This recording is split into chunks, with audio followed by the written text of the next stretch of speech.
नमस्कार मित्रांनो. मागील भागात आपण पाहिलं की ड्रायव्हर सावकाश गाडी चालवत घराच्या दिशेने घेत होता. तन्वी काचेतून बाहेर पाहत बसली होती आणि आदित्य कधी एकदाचा घरी पोचतोय आणि ही दोघांमध्ये बांधलेली गाठ सुटते याची वाट पाहत होता. आता पुढे थोड्या वेळात गाडी बंगल्याच्या गेटवर आली. तन्वी अजून पण बाहेरच पाहत होती.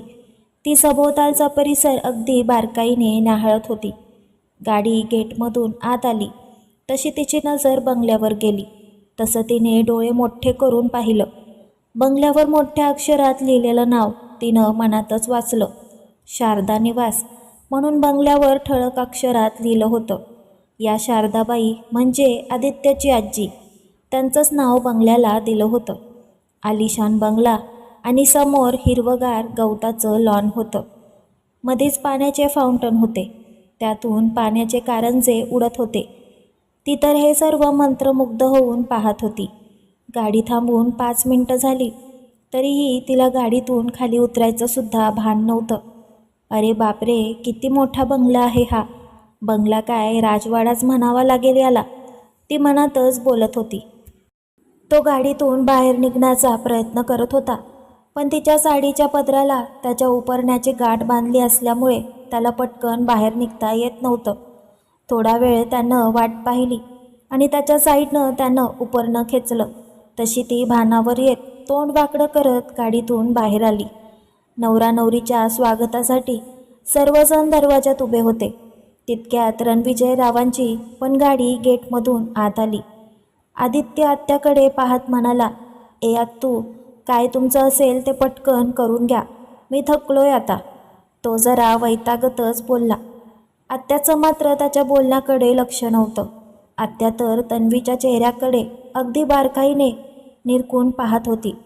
अगं वहिनी, आपण पाहिलेली मुलगी ही नाही, म्हणजे ही अनुष्का नाही. ही कोण मुलगी आहे? आत्या तन्वीच्या तोंडाकडे पाहत आश्चर्याने म्हणाली. तन्वीला आत्याचं असं बोलणं ऐकून कसं तरीच झालं. पण आता आलिया भोगासी असावे सादर म्हणतात ना, तशी अवस्था तन्वीची झाली होती. तेवढ्यात रणविजयराव आणि सुलोचना तिथे आले. सुलोचना वंदना आत्याकडे पाहत म्हणाल्या, तुम्हाला जे काय विचारायचं आहे ते तुमच्या भावाला विचारा. मला पण हाच प्रश्न पडला आहे. आदित्य पण बाबांकडे प्रश्नार्थक नजरेने पाहत होता. रणविजयरावांनी एकदा सर्वांच्या चेहऱ्यावरून आपली नजर फिरवली आणि पुढे सुलोचनाकडे पाहत म्हणाले, तुला एकदा सांगितलं ना सर्व सांगतो म्हणून. आधी त्या दोघांचं औक्षण करून घ्या आणि त्यांचा गृहप्रवेश तरी करून घ्या. सर्वांना सर्व प्रश्नांची उत्तरं मिळतील. रणविजयराव सगळ्यांच्या चेहऱ्यावरून नजर फिरवत म्हणाले. तन्वीला तर आता पुढे काय होईल याची भीतीच वाटत होती. मी सामान्य घरातील मुलगी, एवढ्या मोठ्यांच्या घरात मला जुळवून घेता येईल का? मोठ्या लोकांच्या वेगळ्याच चालीरीती. कसं होईल माझं? आता तिला टेन्शनच आलं होतं. आत्याबाई तर तन्वीकडे कसंनुसं तोंड करून पाहत होत्या. बाजूलाच आदित्यची मोठी काकू उभी होती. दोघे पण तिथेच थांबा, मी औक्षणाचं ताट घेऊन येते. काकू पटकन आत जात म्हणाल्या. आदित्य तर आज दिवसभर उभा राहून वैतागून गेला होता. नवीन नवऱ्याच्या चेहऱ्यावर आनंद असतो, तो तर त्याच्या चेहऱ्यावर कुठेच दिसत नव्हता. तन्वीच्या बाबतीत पण तसंच होतं. काकू आरतीची थाळी घेऊन आल्या. त्यांनी दोघांचं औक्षण केलं. उंबरठ्यावर तांदूळ भरलेलं मापट ठेवलं आणि तन्वीकडे पाहत त्या म्हणाल्या, पोरी, उजव्या पायाने माप ओलांडून लक्ष्मीच्या पावलांनी घरात प्रवेश कर. तितक्यात पूर्वा पुढे येत म्हणाली, थांब वहिनी, आधी आमच्या दादाचं नाव उखाण्यात घे आणि मगच घरात प्रवेश कर. आता मात्र तन्वी बावरली, कारण तिला हे उखाणे वगैरे काहीच माहीत नव्हतं. अहो मला नाही येत हो उखाणा, ती जरा डबकतच म्हणाली. बघ वहिनी, उखाणा नाही घेतलास तर तुला आम्ही घरात घेणार नाही. पूर्वा दरवाजाला आडवा हात लावत म्हणाली, अरे देवा, मी कधी उखाणा वगैरे असले प्रकार ऐकले पण नाहीत आणि हे काय आता नवीनच. वाचव रे कृष्णा, ती मनातच बोलत होती. तितक्यात आदित्यच्या आईने पाठीमागून तिच्या कानात कुजबुजत काहीतरी सांगितलं. सर्वांच्या आग्रहाखातर शेवटी तन्वीने सुलोचनाने सांगितलेला उखाणा घेतला. माहेरी साठवले मायेचे मोती, आदित्याचं नाव घेऊन जोडते नवी नाती. वा, खूप छान. ए दादा, आता तुझा नंबर. पूर्वा आदित्यकडे पाहत म्हणाली. पूर्वा बेटा, आता बास कर. रणविजयराव पूर्वाकडे पाहत म्हणाले, कारण त्यांना माहीत होतं आदित्य आता वैतागला आहे. तन्वीने अलगद उजव्या पायाने माप ओलांडून गृहप्रवेश केला. आदित्य दोघांची बांधलेली गाठ दाखवत पूर्वाला म्हणाला, पूर्वा, आता ही पण सोड ना. आदित्य, आजीचे आशीर्वाद घेतलेस का आधी? दोघं पण आजीच्या रूममध्ये जाऊन आजीला नमस्कार करा आणि मग घरातल्या देवाला नमस्कार करून ती गाठ सोडायची असते. आदित्याची आई सुलोचना त्याला समजवण्याच्या सुरात म्हणाल्या. तो होकार आरती मान डोलवत आजीच्या रूमच्या दिशेने जायला निघाला. तन्वी तर इकडे तिकडे कुतूहलाने घर पाहत होती. अरे बापरे, किती मोठा यांचा बंगला आहे. या बंगल्यातल्या एका खोली एवढं तर आमचं घर आहे. आधुनिक फर्निचर आणि कितीतरी महागड्या वस्तू होत्या. सर्व सुखसुविधांनी सुसज्ज असा तो बंगला होता. तन्वी सर्व वस्तूंचं बारकाईने निरीक्षण करत होती. ती सर्व पाहत हळूहळू चालत होती. हे पाहून त्याने तिला पुढे खेचलं. पुन्हा ती समोर पाहत त्याच्या मागे चालू लागली. तिला त्याच्या अशा खेचण्याचा राग येत होता.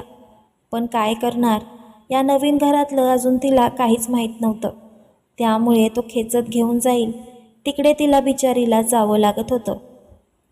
आजीच्या रूमचा दरवाजा नेहमीच नुसता पुढे लोटलेला असायचा हे आदित्याला माहीत होतं. त्यानं दरवाजा आत ढकलून दोघांनी आजीच्या रूममध्ये प्रवेश केला. आजी मस्त बेडवर बसून टीव्हीवर कार्टून पाहत होती. तन्वीला आजींना कार्टून पाहताना बघून हसू आलं. आदित्यने पण ते पाहिलं. आजी, तू केव्हा आलीस घरी? आदित्य आजीकडे पाहत म्हणाला. अरे, आलात तुम्ही, या या. आजी त्या दोघांकडे पाहत हसून म्हणाली. बाळा, मी आले त्याला बराच वेळ झाला. तुमच्या डोक्यावर अक्षता पडल्या की लगेचच मला आणि तायडीला रणविजयनं गाडीत बसवलं आणि म्हणाला, आई, तुझी दगदग होईल, तू आपली घरी जा. दोघांनी आजीला वाकून नमस्कार केला. सुखी रहा म्हणून आजीने आशीर्वाद दिला. या महामायेसोबत कसला आलंय सुख? आदित्य तोंडातच पुटपुटला. काय? आजी बारीक डोळे करत म्हणाली. काही नाही का आजी, आदित्य सावरत म्हणाला. पण तन्वीने मात्र तो काय पुटपुटला ते बरोबर ऐकलं होतं. तिने पण त्याच्याकडे पाहून तोंड मुरकलं.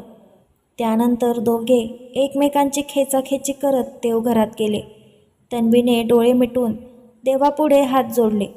देवाला नमस्कार करून दोघे पण बाहेर हॉलमध्ये आले. सर्वजण एकत्र हॉलमध्ये बसले होते. तितक्यात वंदना आत्या म्हणाल्या, बोल आता दादा. आले ते दोघे. आत्या, आधी ही गाठ सोड. आदित्य वैतागून म्हणाला. पूर्वाने पुढे होऊन गाठ सोडली. तसा दोघांनी पण सुटकेचा निश्वास टाकला. आता सर्वजण रणविजयरावांकडे प्रश्नार्थक नजरेने पाहत होते. ते आता पुढे काय सांगतायत ते ऐकण्याची सर्वांनाच उत्सुकता होती. रणविजयराव तन्वीच्या जवळ जात म्हणाले, तन्वी, तू या घरात नवीन आहेस, पण तू घाबरू नकोस. मी आहे. आधी तुला मी आपल्या फॅमिलीची ओळख करून देतो. अरे दादा, आपल्या आदित्यचं लग्न तर अनुष्का नावाच्या मुलीशी ठरलं होतं ना, मग ही तन्वीमध्येच कशी आली? आत्या त्यांचं बोलणं मध्येच तोडत म्हणाली. वंदना, तू ऐकून घेशील का?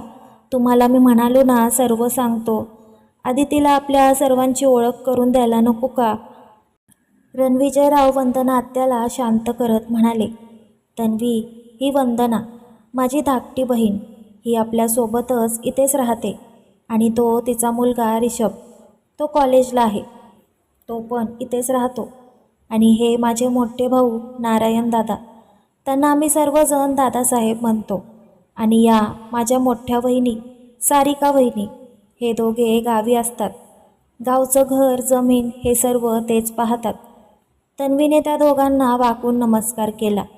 आणि ही पूर्वा, दादासाहेबांची धाकटी मुलगी, म्हणजे आमच्या घरातलं शेंडेफळ. पूर्वा आमच्या सर्वांचीच लाडकी आहे बरं का, आणि ती पण अजून शिक्षण घेते. तसं तन्वीने पूर्वाकडे हसून पाहिलं. आणि हा पूर्वाचा मोठा भाऊ विक्रम, ही त्याची बायको निकिता. विक्रम आणि आदित्य आपला बिझनेस सांभाळतात. निकिता आणि विक्रम आपलं अजून एक घर घाटकोपरला आहे, तिकडेच हे दोघे राहतात. आणि तुझ्या आयुष्यातलं सर्वात महत्त्वाचं व्यक्तिमत्व म्हणजे या तुझ्या सासूबाई, सुलोचना, माझी धर्मपत्नी. तन्वीने पटकन सुलोचनाजींना नमस्कार केला. अहो पण आता आम्हाला तिची ओळख करून द्याल की नाही? सुलोचनाजी रणविजयरावांकडे पाहत उत्सुकतेने म्हणाल्या. हो रणविजय, तू सांगितलंस म्हणून मी पण आतापर्यंत शांत बसलो. आता तरी सांग बाबा, काय झालं ते? दादासाहेब रणविजयरावांकडे पाहत म्हणाले. आणि हो, तू आजीला भेटून तिला नमस्कार करून आलीस ना? ती माझी आई. ती कधीतरी अधूनमधून हवा पालटायला गावी जाते, नाहीतर इतर वेळी इथेच आपल्यासोबत असते. ते सर्वांकडे पाहत म्हणाले. आता तुम्हा सर्वांना हिची ओळख करून देतो. सर्वजण उत्सुकतेने रणविजयरावांकडे पाहत होते. ही तन्वी यशवंत सरदेसाई. तिचं नाव सांगितल्याबरोबर काय म्हणून सर्वजण आश्चर्यचकित होऊन म्हणाले. आदित्य तर स्तब्ध होऊन कान देऊन सर्व ऐकत होता. हो, दिवसभर लग्नाचे सर्व विधी अनुष्काने आदित्यसोबत पार पाडले. पण ऐन लग्नाच्या वेळी अनुष्का कुठे गायब झाली माहीत नाही. तिच्या आईबाबांनी सर्वत्र तिचा शोध घेतला, पण ती सापडली नाही. त्यानंतर तन्वीला तिनं फोन केला. ती कुठे गेली ते पण तिनं हिला नीट सांगितलं नाही. तिच्याजवळ तिने निरोप दिला होता, तो म्हणजे माझी काळजी करू नका आणि माझा शोध घेऊ नका. आणि मी आता पण थोड्या वेळापूर्वी रवींद्रला फोन केला होता. अजूनही अनुष्काचा फोन लागला नाही. सर्वजण अवाक होऊन रणविजयरावांचं बोलणं ऐकत होते. रणविजयराव थोडं थांबून पुढे म्हणाले. या पोरीच्या बाबांची आणि तिची विनवणी करून मी तिला लग्नाला उभं राहण्यासाठी तयार केलं. या पोरीनं माझं म्हणणं मान्य करून आज सरदेशमुख घराण्याची इज्जत वाचवली. ती जरी सर्वसामान्य घरातली मुलगी असली तरी तिनं आज आपल्यासाठी असामान्य असा निर्णय घेतला आहे. आणि हो, तुम्हा सर्वांना मी आज एक गोष्ट निक्षून सांगतो. तन्वीला तिच्या स्टेटसवरून किंवा तिच्या माहेरच्या परिस्थितीवरून किंवा अजून कुठल्याच गोष्टीवरून कोणी काही बोललेलं मी खपवून घेणार नाही. आणि अजून एक, तिचं शिक्षण अजून पूर्ण झालं नाही, त्यामुळे उद्यापासून ती आपल्या घरूनच तिचं अर्धवट शिक्षण पूर्ण करेल. तसा मी तिच्या बाबांना आणि तिला शब्द दिला आहे. आपल्याला जशी आपली पूर्व आहे तशीच तन्वी पण, ही गोष्ट सर्वांनीच लक्षात ठेवा. एवढं बोलून रणविजयराव एक दीर्घ श्वास टाकत सोफ्यावर बसले. वा पोरी, आज तुझ्या निर्णयामुळे घराण्याची इज्जत वाचवलीस, दादासाहेब सोफ्यावरून उठत म्हणाले. आणि मी पण रणविजयच्या मताशी सहमत आहे. तिला कोणी काही बोललेलं मला पण चालणार नाही. दादासाहेब सर्वांकडे पाहत म्हणाले. सुलोचना आणि आदित्यची काकू सारिका दोघी पण तन्वीच्या जवळ जाऊन तिचे आभार मानत होत्या. बाळा, खरंच तू खूप मोठा निर्णय घेऊन आमची आबरू वाचवलीस. आजपासून तू आमची सून नाहीस, तू आमची मुलगीच आहेस. सारिका सुलोचनाला म्हणाल्या. सुलोचना, आता तिला आराम करू दे. ए पूर्वा, अगं तन्वीला आदित्यची रूम दाखव. सुलोचना पूर्वाकडे पाहत म्हणाल्या.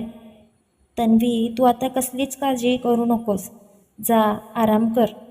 सुलोचना तन्वीच्या डोक्यावरून हात फिरवत म्हणाल्या. इकडे आदित्य तर सर्व ऐकून शॉक लागल्यासारखा स्तब्ध झाला होता. तो खरं तर बाबांना सांगणार होता की मला या मुलीशी संसार करायचा नाही, माझं आणि हिचं जमणार नाही, पण सर्व उलटच झालं होतं. आता तर हिला काही बोलता पण येणार नाही. देवा, इथे पण मलाच तोंडाशी पाडलंस का रे? तो वर पाहून मनातच म्हणाला आणि आपल्या नशिबाला कोसू लागला. इकडे पूर्वा तन्वीला आदित्यच्या रूममध्ये घेऊन गेली. ही महामाया तर इथे पण भाव खाऊन गेली. कसं होणार देवा आता माझं? आदित्य पूर्वा आणि तन्वी गेल्या त्या दिशेला पाहत म्हणाल्या. पूर्वाने आणि तन्वीने रूममध्ये प्रवेश केला. तन्वी तर सगळीकडे डोळे मोठे करून पाहतच राहिली. एवढी मोठी बेडरूम तर तिनं कधी स्वप्नात देखील पाहिली नव्हती. बेडरूममधील एक एक वस्तू ती बारकाईने न्याहाळत होती. तिचं घर पण या बेडरूमपेक्षा पण लहान होतं. हे सर्व पाहता पाहता तिची नजर बेडच्या मागच्या वॉलवर मधोमध थोडा वरती लावलेल्या आदित्याच्या फोटोवर पडली. तसा तिच्या मनात आदित्याचा विचार आला. यार, सर्व मस्त आहे, पण हा बावळट मूर्ख मुलगा याचं काय? ही तर याची बेडरूम आहे. ती तोंडातच पुटपुटली. वहिनी, हे बघ वॉर्डरोब. तुला हव्या असणाऱ्या सर्व वस्तू इथे आहेत. मी जाते ग, तू फ्रेश होऊन घे आणि आराम कर.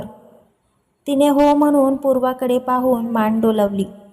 तन्वीने त्या मऊशार बेडवर आपलं अंग टाकून दिलं. यार, कसलं भारी वाटतंय. आणि केवढा मोठा बेड आहे हा. लग्नाआधी बेडरूमची स्वप्न पाहिली होती, पण एवढी मोठी बेडरूम तर कधी स्वप्नात पण पाहिली नव्हती. बरोबर छोट्या लोकांची छोटी स्वप्न. तिने आपल्याच डोक्यावर टपली मारत स्वतःशीच पुटपुटली. थोड्या वेळासाठी ती खूप खुश होती, पण आदित्याचा विचार तिच्या मनात येताच पुन्हा ती विचारात पडली. तन्वी, या खडूस मुलासोबत तुला या रूममध्ये राहावं लागणार आहे. ती आता सिरियस होऊन विचार करत होती. नाही नाही, मी आणि हा खडूस नाही, मला नाही जमणार याच्यासोबत एका रूममध्ये राहायला. देवा वाचव रे, काय होणार आहे माझं? ती वर पाहत म्हणाली. अरे, पण मी एक गोष्ट विसरलेच.